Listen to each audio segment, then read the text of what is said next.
अस्सलाम वालेकुम दोस्तों, मैं हूं आपका अपना अरफान रईस पड़यार एडवोकेट।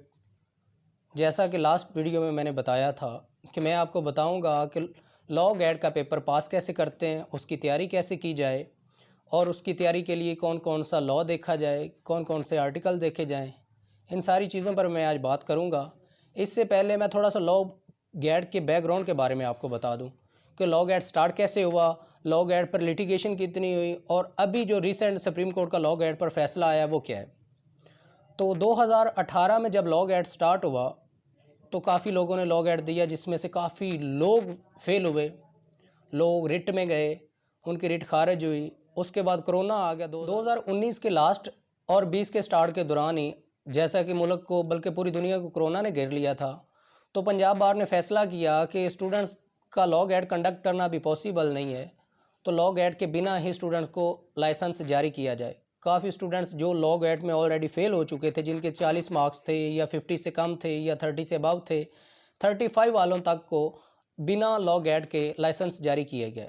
उनके लिए भी जो ये रीसेंट लॉ गैट की रिट दायर हुई है, उसमें फ़ैसला आया है कि जिनका लॉ गैट में मार्क्स पूरे नहीं है, यानी पूरे 50 मार्क्स नहीं हैं और उनको लाइसेंस जारी किया हुआ है, उनके लिए भी एक डेडलाइन दे दी गई है। 30 जून की उनको डेडलाइन दी गई है कि ये जो 2021 का लॉ गैट का पेपर आया है, जिसकी लास्ट डेट अप्लाई करने की 26 मार्च है, इसमें अब आप अप्लाई करें और लॉ गैट को क्लियर करें।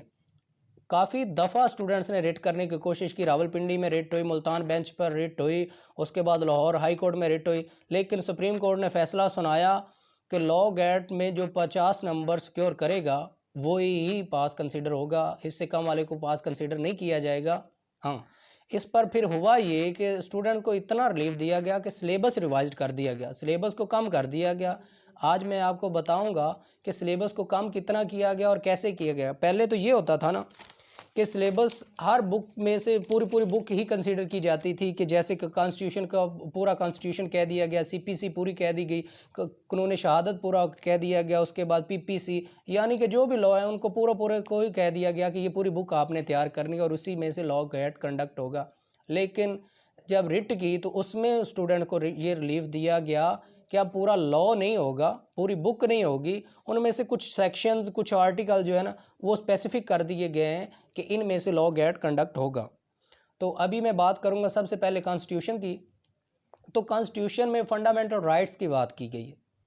अब जब भी कॉन्स्टिट्यूशन की बात आए, कॉन्स्टिट्यूशन ऑफ पाकिस्तान की बात आए, तो हर लॉ के स्टूडेंट को इतना पता होना चाहिए कि उसके फंडामेंटल राइट्स क्या है, एक सिटीज़न के फंडामेंटल राइट्स क्या है, उसके बाद हमारी नेशनल असम्बली क्या है, उसके बाद हमारी सेनेट क्या है, सेनेट का टिनोर कितना है, नेशनल असम्बली का टिनोर कितना है, हमारा इलेक्शन कमीशन का टिनोर कितना है, इलेक्शन कमीशन का चीफ इलेक्शन कमिश्नर कब सिलेक्ट होता है, कितनी देर के लिए सिलेक्ट होता है, उसके बाद हाई कोर्ट्स की पावर क्या है, सेशन कोर्ट्स की पावर क्या है, सुप्रीम कोर्ट की पावर्स क्या है। ये थी कॉन्स्टिट्यूशन की चीज़ें। इतना हर लॉ के स्टूडेंट को पता होना चाहिए। ये सारी चीज़ें स्पेसिफिक कर दी गई हैं और ये आप सिलेबस को देख सकते हैं। उसके बाद सेकंड चीज़ हमारे पास है ज्यूरिस्प्रूडेंस। ज्यूरिस्प्रूडेंस में इंग्लिश ज्यूरिस्प्रूडेंस के हवाले से हमारे पास सर सालमंड है, उनकी डेफिनेशंस देख लें, उनका थोड़ा सा बैकग्राउंड देख लें। उसके बाद इस्लामिक ज्यूरिस्प्रूडेंस में हमारे पास हैं जी सर अब्दुल रहीम, इनकी बुक देख लें, इनकी रिसर्च देख लें, इन पर थोड़ा सा काम कर लें और बाकी सारा लॉ है। और इसके साथ ही इस्लामिक ज्यूरिस्प्रूडेंस में इनहेरिटेंस का लॉ शामिल नहीं किया गया, एक ये चीज़ थी। उसके बाद हमारे पास आ गई है सीपीसी, यानी सिविल लॉ। सिविल लॉ में हमारे पास सेक्शंस हैं, सेक्शन 9 से 12 तक, सेक्शन 15 से 20 तक, सेक्शन 47 से 75 तक, और उसके बाद 97 से 104 तक, और उसके साथ ही 115 और 151, यानी कोड की इनहेरेंट पावर क्या है, ये हो गया सेक्शन। उसके साथ ही ये 6 ऑर्डर दिए गए हैं, सिर्फ इतने ऑर्डर्स में से सिर्फ 6 ऑर्डर तैयार करने के लिए दिए गए हैं। इनमें से ऑर्डर नंबर 1 है, ऑर्डर नंबर 1 है कि केस की पार्टीज़ कौन होंगी। एक लॉयर को इतना ज़रूर पता होना चाहिए कि केस की पार्टीज़ कौन कौन होते थे। एक प्लेंटिफ होता है, दूसरा डिफेंडेंट होता है। उसके बाद जी हमारे पास ऑर्डर 6 है जो सीपीसी के हवाले से दिया गया। ऑर्डर 6 में ड्राफ्टिंग, एक ड्राफ्टिंग के लिए आपको पता होना चाहिए, जो प्लेंटिव होता है वो प्लेंट दायर करता है, जो डिफेंडेंट होता है वो रिटर्न स्टेटमेंट दायर करता है, कितनी देर में करता है, कितनी देर के लिए करता है, ये सारी चीज़ें आपको पढ़नी पड़ेंगी। उसके बाद है जी ऑर्डर नंबर 9 कि जब प्लेंटिफ ने प्लेंट दायर कर दी, सूट फाइल कर दिया, तो उसके बाद जो है उसको अपीयर होना पड़ेगा दूसरी पार्टी को जिसको समन हुए हैं। ये ऑर्डर 9 में सारा कुछ बताया गया है। उसके बाद है जी ऑर्डर 39 39 ऑर्डर 39, इसको हम आम अल्फाज में आम फहम में स्टे भी कहते हैं। स्टे दो तरह के हैं, परमानेंट स्टे और टेम्परेरी स्टे, परमानेंट इंजंक्शन और टेम्परेरी इंजंक्शन। इसकी भी आप डेफिनेशंस देख लें। उसके साथ ही हमारे पास है जी ऑर्डर 41 यानी 41, appeal from original decree, decree के ख़िलाफ़ जो अपील होती है वो ऑर्डर 41 में है। उसके बाद ऑर्डर 43 है, अपील फ्रॉम ऑर्डर, जो ऑर्डर के ख़िलाफ़ अपील होती है वो ऑर्डर 43 में बयान की गई है। ये था हमारा सीपीसी। अब इतना तो सीपीसी के मतलब पता होना चाहिए। उसके साथ ही हमारे पास है जी पीपीसी, सीआरपीसी। पीपीसी के भी 4 चैप्टर सिर्फ शामिल किए गए हैं पूरी बुक में से, 4 चैप्टर। पहला चैप्टर ये है जी डेफिनेशंस का, जनरल डेफिनेशन जितनी भी है उनका पता होना चाहिए। उसके साथ ही चैप्टर नंबर 16 है जी, ये है offence affecting the body of human body, affecting the human body, यानी इंसानी जिस्म को जिस ऑफेंस से, जिस जुर्म से अज़ा पहुंचती है उनके मतलब बताया गया है। तो ये 299 से लेकर 338 हैं, यानी 338। और इसमें कत्ल आ गया, हर्ट आ गई, कत्ल अमद क्या है, कत्ल शबी अमद क्या है, कत्ल बिसबब क्या है, कत्ल खता क्या है, इनकी सज़ाएं कितनी हैं। जो लॉ पास करके आए उनको इन सारी चीज़ों का पता होना चाहिए। तो ये इस दफ़ा बहुत उनके लिए फ़ायदा मंद हुआ है। उसके साथ ही आगे है जी चैप्टर 16A, पहले था जी 16, अब 16A यानी कन्फाइनमेंट। एक बंदे को आप ज़बरदस्ती कन्फाइन नहीं कर सकते, तो इतना भी पता होना चाहिए कि किस कानून के तहत नहीं कर सकते, कितनी देर के लिए नहीं कर सकते, अगर करेंगे तो कितनी सज़ा होगी। उसके साथ ही हमारे पास है चैप्टर 17 ऑफेंस अगेंस्ट प्रॉपर्टी, यानी इसमें आ जाएगा थेफ्ट आ जाएगा, रॉबरी आ जाएगी, डिकेटी आ जाएगी, एक्सटॉर्शन आ जाएगा। ये सारी चीज़ें इसमें बताई गई हैं। एक थेफ्ट का आपको पता होना चाहिए, रॉबरी का, डिकेटी का, एक्सटॉर्शन का, ये कुछ इंपॉर्टेंट इसके सेक्शन होते हैं मेन, इनको देख लें। साथ ही सीआरपीसी है, इसके भी तकरीबन इन्होंने 8 चैप्टर दिए हुए हैं।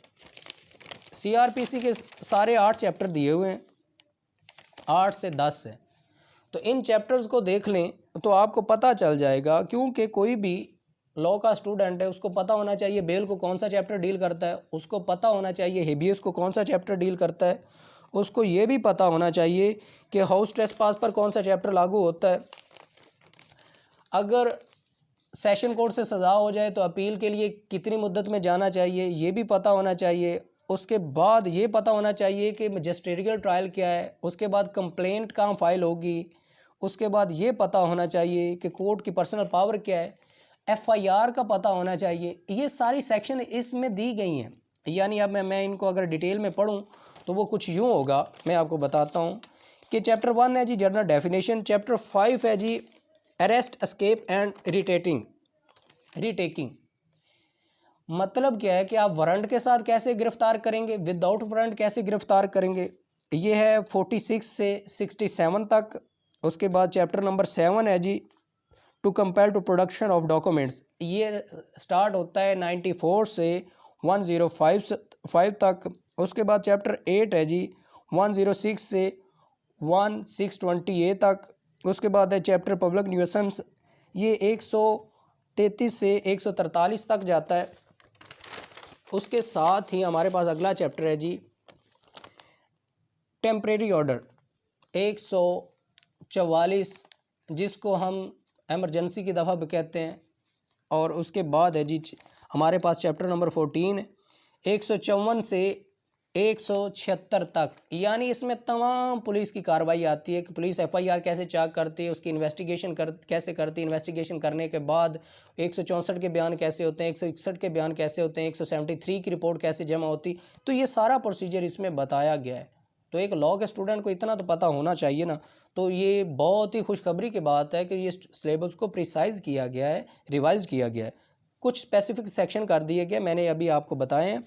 उसके बाद ही हमारे पास है जी चैप्टर नंबर 16 कंप्लेंट, ये सीआरपीसी का मैं आपको बता रहा हूँ। कंप्लेंट यानी जिसको आम अल्फाज में हम इस्तगासा कहते हैं, यानी इस्तगासा किस सेक्शन के तहत होता है, किसके हाँ होता है, तो ये हमें सेक्शन 200 बताएगा और 200 से 203 तक है।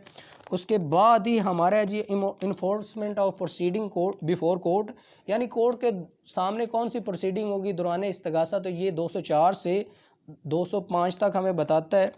उसके बाद है जी चैप्टर 31 404 से 431 तक, ये हमें बताता है कि हाई कोर्ट से सज़ा हो तो कहाँ अपील होती है, या सेशन कोर्ट से सज़ा हो तो हाई कोर्ट में कितनी देर तक अपील होती है, और हाई कोर्ट से सज़ा हो तो सुप्रीम कोर्ट में हम कितनी देर तक अपील कर सकते।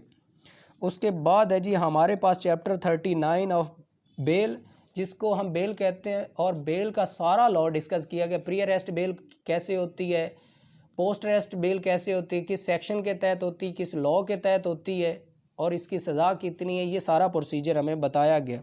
उसके साथ ही हमारा law of evidence, law of evidence के तमाम आर्टिकल दिए गए, लेकिन इनमें से मेन वही हैं जो करने वाले हैं। एस्टॉपल क्या है जी, एक कॉम्पिटेंट विटनेस कौन होता है, उसके बाद प्ली ऑफ एलिबाई क्या है, उसके बाद ये जितनी इंपॉर्टेंट चीज़ें हैं, इसमें ये तकरीबन 10 से 15 इंपॉर्टेंट सेक्शन बनते हैं जो पेपर पॉइंट ऑफ व्यू से आते हैं, तो वो आप तैयार कर लीजिए। इंटरनेशनल लॉ, इंटरनेशनल लॉ को कुछ क्वेश्चन देख लीजिए। उसके बाद है जी हमारे पास प्रोफेशनल एथिक्स, प्रोफेशनल एथिक्स के बारे में आपको कुछ चंद सवालात किए जाएंगे, तो वो चंद सवालात की ग्रामर बुक्स आपके पास मौजूद है, उनको देखें। कोई भी बुक पकड़ते वक्त सबसे पहले ये ख्याल रखें, मैं आपको कोई बुक, कोई स्पेसिफिक बुक रिकमेंड नहीं करूँगा। ये पेपर कोई डराने वाला पेपर नहीं है, इसमें कोई ऐसी चीज़ नहीं है, बहुत इजी पेपर कर दिया गया। ये आपके लिए बहुत बड़ी खुशखबरी है कि सिलेबस को रिवाइज्ड कर दिया गया है। तो ये तो सारी इम्पोर्टेंट और आम चीज़ें जो हर आम शहरी को पता होनी चाहिए। इसमें डेप्थ में तो वो लेके नहीं गए, हर चीज़ तो उन्होंने पूछी नहीं है, सादा सी चीज़ें पूछी हैं। कॉन्स्टिट्यूशन में वो हमसे इतना तो पूछ सकता है कि फंडामेंटल राइट क्या है, नेशनल असम्बली में लोग कितनी देर के लिए जाते हैं, उनकी एज क्या होनी चाहिए, उनकी क्वालिफ़िकेशन क्या होनी चाहिए, डिसक्वालीफाई वो कैसे होते हैं, नेशनल असम्बली डिज़ोल्व कैसे होती है। उसके बाद सेनेट का इलेक्शन कितनी देर के बाद होता है, सेनेट के मेंबर कितनी देर के लिए इलेक्ट होते हैं, इलेक्शन कमीशन क्या काम करता है, हाई कोर्ट क्या काम करता है, ये सारी चीज़ों का पता होना चाहिए। और हाई कोर्ट के जजेस कितनी एज के बाद सिलेक्ट होते हैं और कितनी एज तक रिटायर्ड होते हैं। उसके साथ ही पीपीसी है, पीपीसी में आपको पता होना चाहिए कि इंसानी जिस्म पर कौन कौन से जराइम होते हैं, जैसे कि उसको मारना, कत्ल करना, उसको ज़रब लगाना, यानी 299 से 338 तक ये सारी आती हैं। उसके बाद उसको बेजा कन्फाइनमेंट में रखना, उसकी क्या सज़ा है। उसके बाद प्रॉपर्टी से रिलेटेड कौन से जुर्म है, जैसे कि थेफ्ट हो गया, रॉबरी होगी, डकैती होगी, एक्सटॉर्शन होगी, इनको सेक्शन कौन सा डील करता है, इनको सेक्शन कौन सा डील करता है और इनकी सज़ा कितनी है, और इनकी। उसके साथ ही हमारे पास एक और है, ये थी जी हमारी पीपीसी। उसके बाद सीआरपीसी, सीआरपीसी के बाद हमें पता होना चाहिए कि जो पीपीसी के ऑफेंस हैं, जितने भी क्रिमिनल ऑफेंस हैं, उनका प्रोसीजर कहाँ है, वो सीआरपीसी में है। तो वो प्रोसीजर क्या है, वो प्रोसीजर ये है कि आप विदाउट वारंट कैसे अरेस्ट पुलिस करती है, वारंट के साथ कैसे अरेस्ट करती है। उसके बाद आपको ये बताया जाता है कि आपको कैसे फोर्स किया जाता है कि आप कोर्ट में कोई डॉक्यूमेंट पेश करें।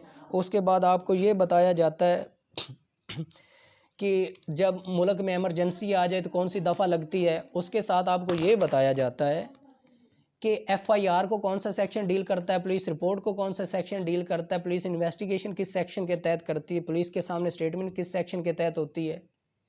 ये सीआरपीसी की चीज़ें हैं। तो पुलिस जब चालान जमा करवाती है कोर्ट में तो उसको कौन सा सेक्शन डील करता है, वो 73 सेक्शन है। उसके साथ ही अगर पुलिस एफआईआर ना ले तो इस्तगासा कहाँ दायर होता है, इस्तगासा हम कोर्ट में दायर करते हैं, किसी भी मजिस्ट्रेट के सामने दायर करते हैं, तो उसको कौन सा सेक्शन डील करता है, उसको 200 सेक्शन डील करता है सीआरपीसी का। उसके बाद उसका सारा प्रोसीजर क्या है, वो 203 से 205 तक है। उसके बाद ही हमारी अपील, जब सेशन कोर्ट से किसी मुलज़िम को सज़ा हो जाए तो वो हाई कोर्ट में उसके ख़िलाफ़ जाता है, हाई कोर्ट से अगर उसको सज़ा हो जाए तो वो सुप्रीम कोर्ट में जाता है। इसकी सेक्शन कौन सी है, ये हमें सारा प्रोसीजर जो है 404 से 431 तक पता चलेगा। उसके बाद हमारे पास है जी बेल। हर लॉ के स्टूडेंट को बेल का पता होना चाहिए। प्री अरेस्ट को कौन सा सेक्शन डील करता है, पोस्ट अरेस्ट को कौन सा सेक्शन डील करता है। तो अब तो बिल्कुल प्रिसाइज सिलेबस कर दिया गया है।